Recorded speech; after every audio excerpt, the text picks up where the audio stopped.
Hi everyone, it's Hannah Sakini, the registered dietitian and nutrition educator here at Local Matters. Today you are joining me for another Food Matters video. In today's lesson, we are going to be talking all about, drumroll please,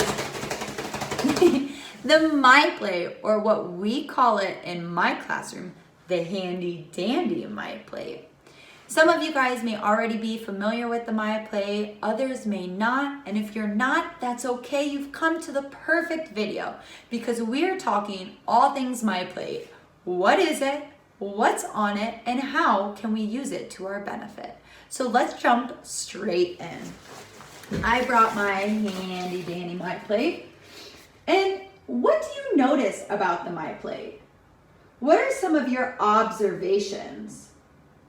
Does it look similar or different to our meals at home? Hold on to those answers because we are going to be breaking down each food group on the MyPlate during this lesson. So the MyPlate is the building block to a healthy diet. It promotes us to make healthy food choices, and it encourages us to make lifelong habits. It incorporates all of our beverages and all of our food choices throughout the day.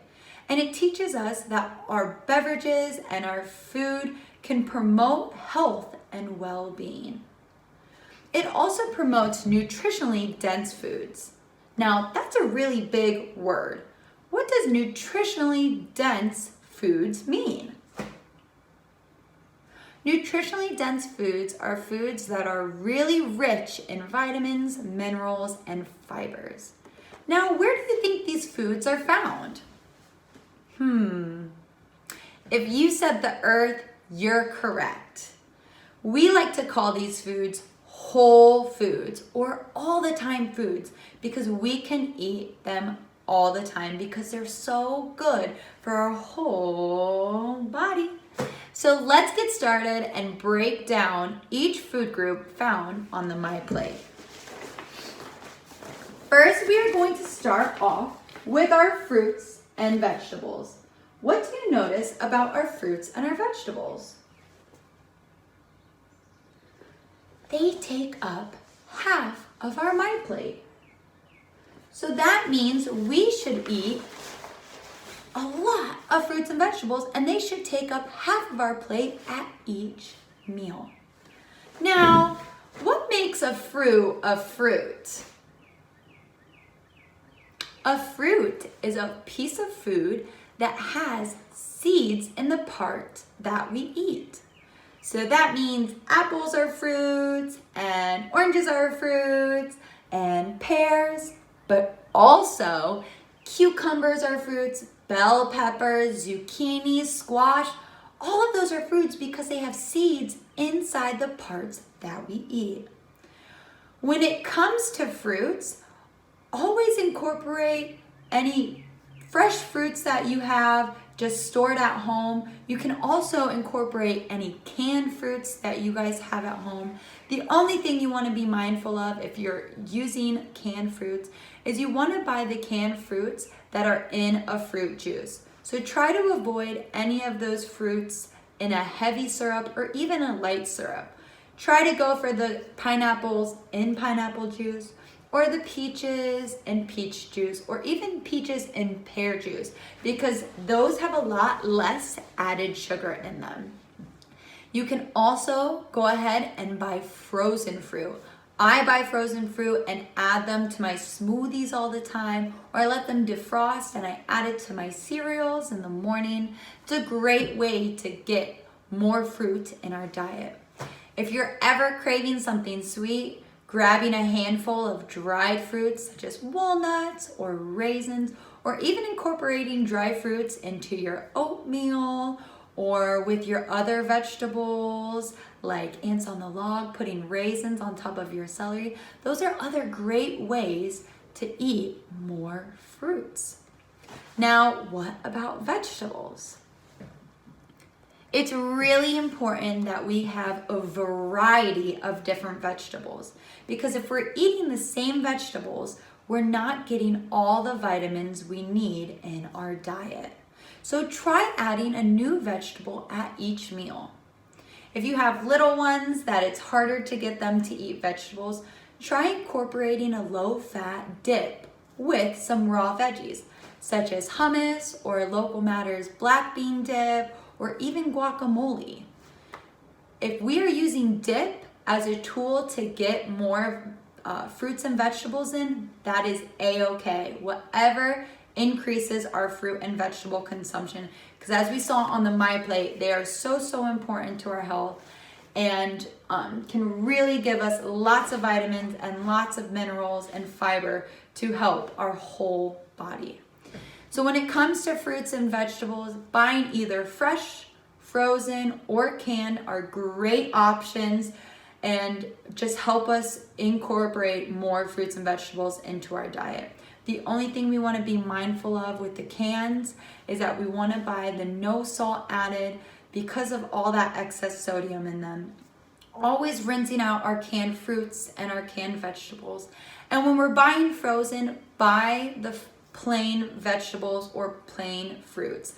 Never the ones in a kind of sauce, because those have more salt to them, more added sugars, and sometimes even trans fats, which do not benefit our bodies whatsoever. So always buying those plain fruits and vegetables and adding your own seasoning to them while you're using them and cooking with them.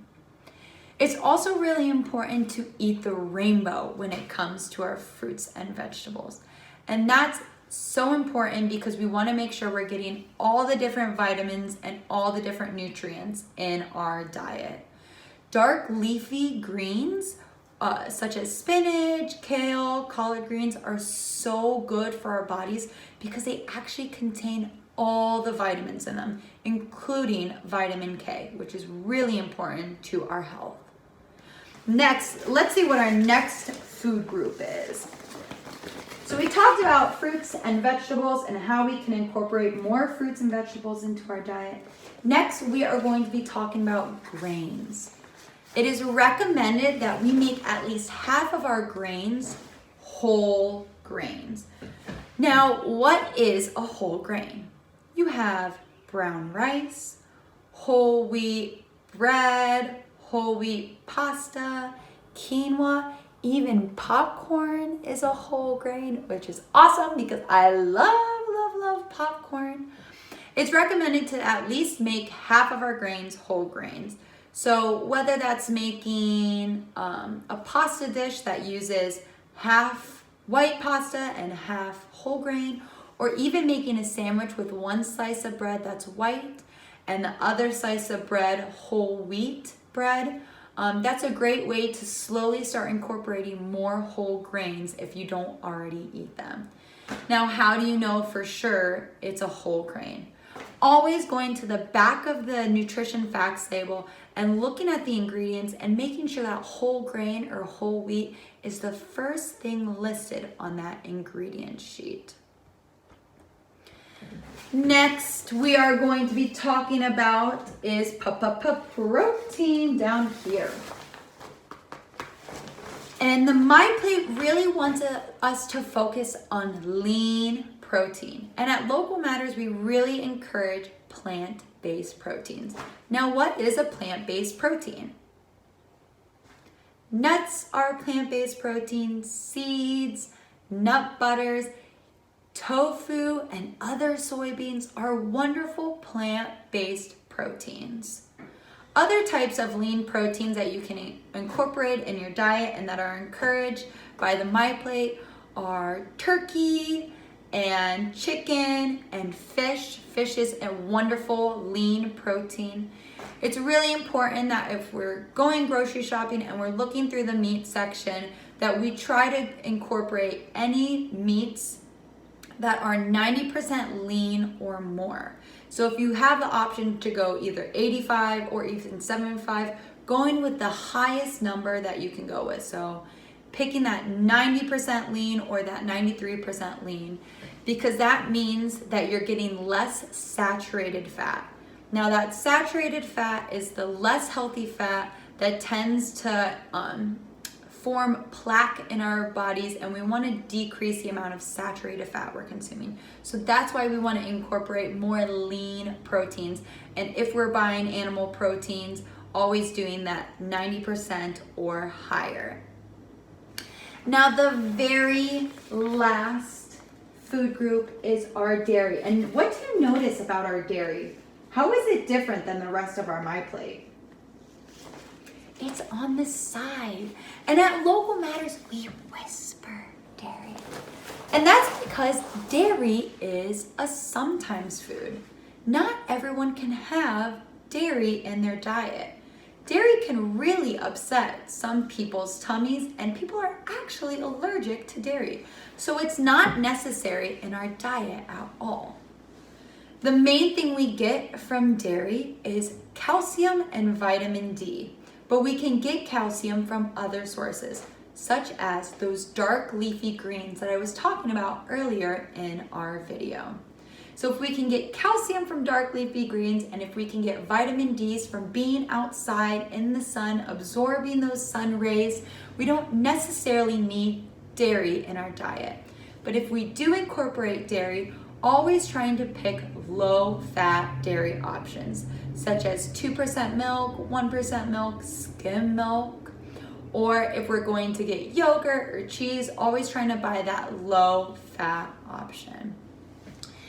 So it is encouraged by MyPlate that we incorporate at least 3 different food groups at each meal and 2 different food groups at each snack to make sure that we're getting a complete meal and a complete snack to help us feel healthy, to get all those nutrients, and to help us feel full later for the whole day, full and satisfied.